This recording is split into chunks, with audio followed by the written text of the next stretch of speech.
This video set describes a trip I took in late November of 2023 to the island of Koh Lanta Yai, then on to many islands further south by speedboat to go snorkeling. For those train enthusiasts, such as myself, the closest state railway of Thailand station is Trang, which is a 16-hour one-way overnight trip from Bangkok, and then onward transportation to Krabi or your destination south of Krabi is still required. The flight takes only an hour and a half, so I took a Thai Lion Air Boeing 737-800 jet from Bangkok to Krabi. The airfares are up in the tourist high season, which is the beginning of November through the end of February. Round-trip airfare for me to Krabi in June 2023 was $76, and for this trip in November of 2023 was $135. Still affordable, but definitely more expensive.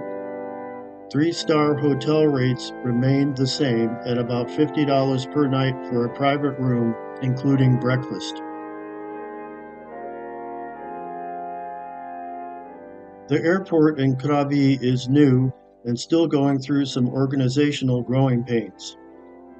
There are only a few gates proper with jetways, so you may be shuttled to the terminal from your jet by a bus. There are several new restaurants and ongoing transportation is easy to procure. Koh Lanta is 70 kilometers or 44 miles south of Krabi by road, about a 2-hour trip. Be sure to take an early enough flight to allow for this. A taxi will run $60 to $70 one way, but a minivan will cost only $10. There are many kiosks selling minivan rides. They will book you, and you have to wait until they have enough passengers to fill a van, usually about an hour. There is no need to book one in advance.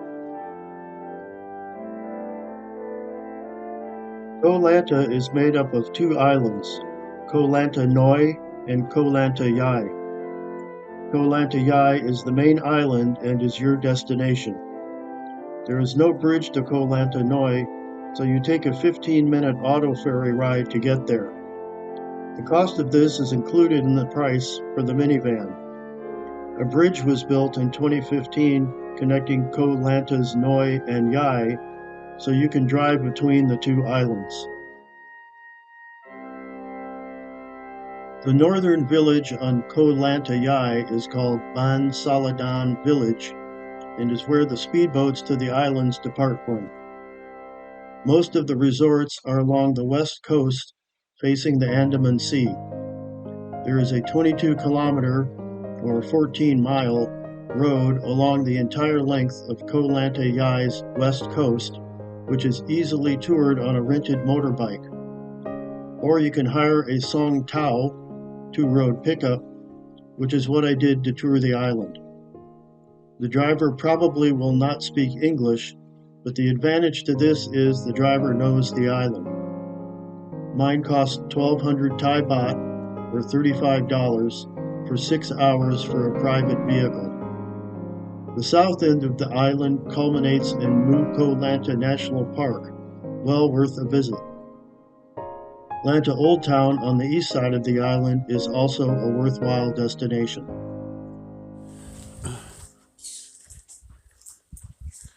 Sawadee Mong Chow, or good morning, and welcome to Lanta Sea House. Now this is slightly raining, unfortunately, and this is the hotel I booked for my trip here to Koh Lanta. I flew into Krabi and took a 2-hour van ride, which cost $10 one way here to the hotel. This is a very nice hotel. I booked it through booking.com. As usual, my regular subscribers know that that's how I do it. And So this area here I'm showing now are regular hotel rooms, and I have one of those up on the second floor, and that is costing approximately $50 a night, including breakfast.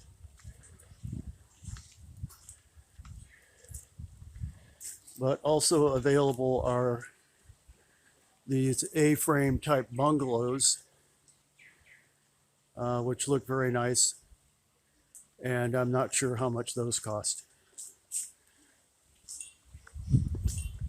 So this is a 3-star hotel. It's typically how I travel. Here's the breakfast area.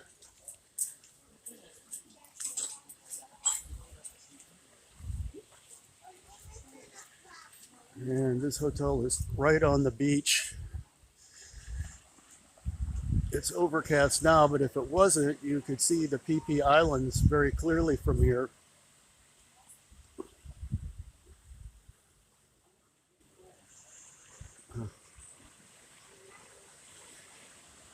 Most of these 3-star hotels were built in the 50s, the 1950s. Personally, I actually like 1950s decor. It kind of reminds me of the happy post-World War II times. So they tend to be a little bit older, but they're well kept up, and the staff is very good. There are several people here who speak fluent English. Most of them don't, but there are many, many staff. Now this is the tourist high season. It's late November. And November, December, January, and February are known as tourist or high season, also cool, dry season, but unfortunately it's wet.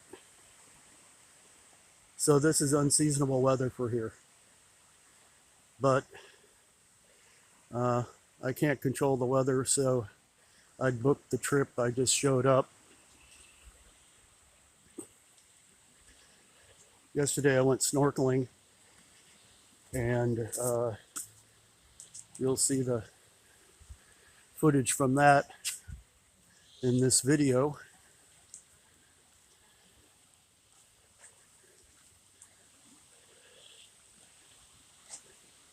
So there's a nice pool, full restaurant and bar, free breakfast. They handle all the tour arrangements at the front desk. It's very well kept up. So, you know, it's not a 5-star, and it's not going to cost you like a 5-star, but it's very nice here. Here's the front desk area.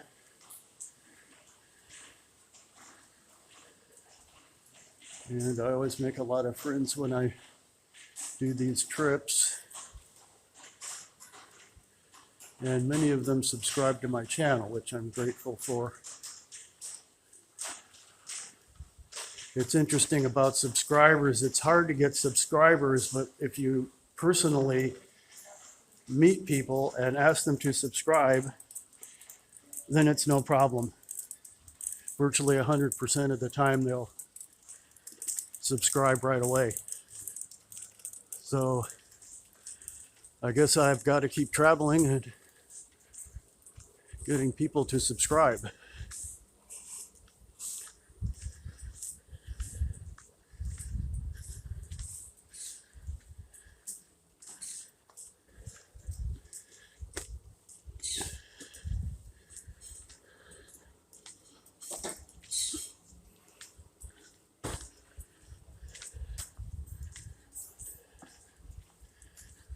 All right, that's the quick and dirty on Lanta Sea House, the loop round trip.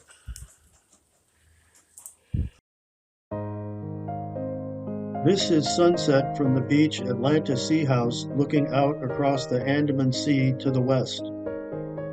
Sunset and sunrise are always around 6 p.m. and 6 a.m. here, because we are only 8 degrees north of the equator in Krabi. The two longish islands off in the distance to the right are the Koh Phi Islands, with Koh Phi Dan to the right and Koh Phi Le to the left. The Phi Islands are accessible from here on Koh Lanta, but are also accessible from Krabi and Ao Nang Beach. I visited them on a trip in June of this year, but haven't made a video of that yet, so keep an eye on my channel for that upcoming video. Nothing like relaxing on the restaurant terrace here over drinks and dinner and taking all this in.